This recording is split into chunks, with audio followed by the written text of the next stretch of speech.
In this video, I will show you how to create a page break to separate the different elements of your paper, such as the title page, the body of the paper, and the bibliography or the references list.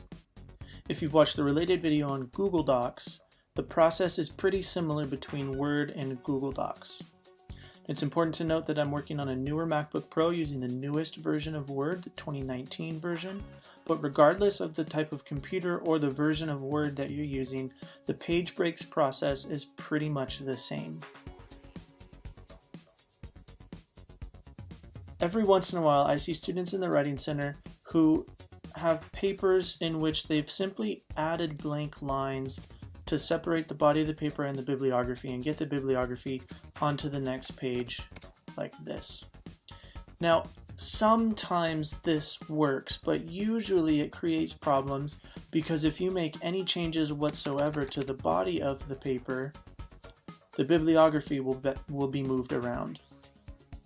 So instead of doing it that way, there is a much better way. Let's just delete all of those spaces. Instead of using blank lines, you can actually just place your cursor exactly where you want your page break, come up to Insert, down to Break, and click Page Break. Now, no matter what you do to the body of the paper, the bibliography will always start at the very top of the next page after the body of the paper.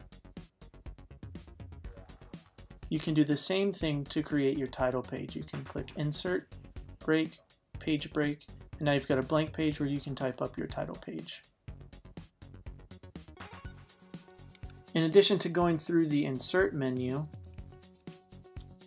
you can also simply place your cursor where you want it.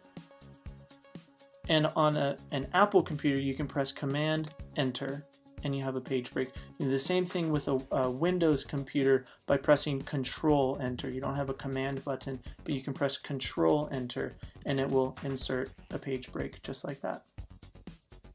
It's as easy as that.